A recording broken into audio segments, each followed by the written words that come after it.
Hello friends, welcome to VM Literacy channel. இன்னைக்கு நம்ம சேனல்ல 8th standard maths full book edition chapter 1ல example 1.30 பார்க்கலாம். Simplify இங்க ரெண்டு division கொடுத்திருக்கு.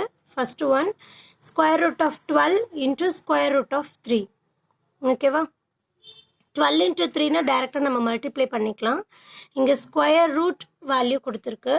ஸோ அதுக்கான ஃபார்மேட் என்னன்னு பார்த்தோம்னா ரூட் வேல்யூ, அதாவது ரெண்டுமே ஸ்கொயர் ரூட்டாக இருந்துச்சுன்னா, ஸ்கொயர் ரூட்னா என்ன அர்த்தம்னா இந்த இடத்துல 2 இருக்காதா அர்த்தம் இல்லையா? கியூப் ரூட் அப்படின்னா இந்த இடத்துல 3 இருக்காதா கன்சிடர் பண்ணணும். ஸ்கொயர் ரூட் அப்படின்னா அங்கே கியூப் ரூட்டில் 3ன்னு நாங்கள் அங்கே மென்ஷன் பண்ணியே காட்டுவோம். பட் ஸ்கொயர் ரூட்டில் மென்ஷன் பண்ண மாட்டாங்க. பட் அந்த இடத்துல 2 இருக்காதா நம்ம கன்சிடர் பண்ணணும். ஓகேவா? ஸோ அந்த வேல்யூஸ் என்ன பண்ணலாம், உள்ளே இருக்கக்கூடிய வேல்யூஸை ஸ்கொயர் ரூட்குள்ளே இருக்கக்கூடிய வேல்யூஸை மல்டிப்ளை பண்ணலாம். ஸோ இதுதான் நமக்கு ஃபார்மேட். ஸோ இந்த ஃபார்மேட்டை ஃபஸ்ட்டு ஒன்னுக்கு அப்ளை பண்ணோம்னா square root of 12 into square root of 3 that is equal to whole root of 12 into 3 எழுதலாமா? ஸோ இது ரெண்டையும் மல்டிப்ளை பண்ணுங்க. 3 2s are 6, 1 3s are 3, 36ன்னு கிடச்சதா? 36 வந்து ஸ்கொயர் நம்பர்ஸில் வருதா அப்படின்னு பார்த்தோம்னா 6 6 are 36 இல்லையா? ஸோ 6 ஸ்கொயர் எழுதலாமா? ஸோ இந்த ஸ்கொயர் ரூட்டுக்கு என்ன வேல்யூ? இந்த ஸ்கொயர் ரூட்டுக்கு 1 divided by 2 அப்படிங்கிறது தான் value. So 6 power 2 the whole power 1 by 2ன்னு கிடைக்கும் இல்லையா? ஸோ அதனால இது ரெண்டுமே கேன்சல் ஆகிடும். கேன்சல் பண்ணால் ரிமைனிங் என்ன வேல்யூ இருக்கும்? 6 மட்டும்தான் இருக்கும். ஓகேவா? So square root of 12 into square root of 3க்கு என்ன ஆன்சர்? 6. செகண்ட் ஒன் பார்த்தோம்னா whole root of 98 divided by 162.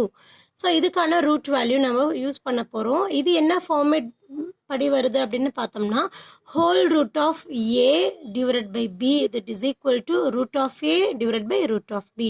இந்த ஹோல் ரூட் அப்படின்னு இருக்கிறத நம்ம ரூட் ஏ ரூட் பி அப்படின்னு சொல்லி செப்பரேட் பண்ணிக்கலாம்.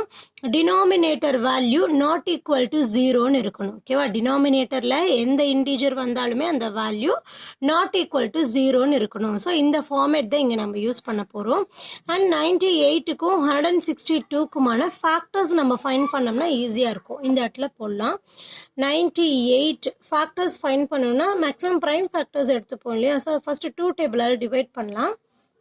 டிவைட் பண்ணோம்னா 4 2s are 8, remaining 1 18, 9 2s are 18 அப்படின்னு சொல்லி கிடைக்கும். ஸோ 49 வந்து நமக்கு ஒரு பர்ஃபெக்ட் ஸ்கொயர் நம்பர் இல்லையா? ஸோ 7 7s are 49 அப்படின்னு வரும். நெக்ஸ்ட் வேல்யூ 162 இல்லையா? 2 டேபிளை டிவைட் பண்ணும்போது நமக்கு 8 2s are 16, 1 2s are 2.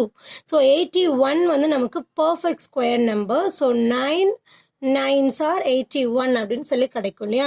So நம்ம இதுக்கான ஃபார்மேட் நான் இங்கே ஆன்சர் போடுறேன். Square root of 98 divided by square root of 162. இந்த ஃபார்மேட் படி நம்ம பிரித்து எழுதிக்கலாமா? எழுதுனதுக்கப்புறம் இந்த 98 உடைய ஸ்கொயர் நம்பர்ஸ் எடுத்தோம்னா 2 into 7 ஸ்கொயர் இல்லையா? Divided by square root of 2 into 9 square. So இங்கே இந்த ரூட் டூ வந்து நமக்கு பவர் வேல்யூ இல்லை இல்லையா? ஸோ அதனால் அது தனியாக தான் இருக்கும். தென் நீங்கள் 7 ஸ்கொயருக்கு இது ரெண்டும் கேன்சல் ஆகிடும், 9 ஸ்கொயருக்கு இது ரெண்டும் கேன்சல் ஆகிடும். ஸோ கேன்சல் ஆகிடுச்சுன்னா ரிமைனிங் 7 டிவைடட் பை 9 இருக்கும். இந்த ரூட் டூ கேன்சல் ஆகிடும். ஸோ 7 டிவைடட் பை 9 அப்படின்னு சொல்லி கிடைக்கும். ஓகேவா?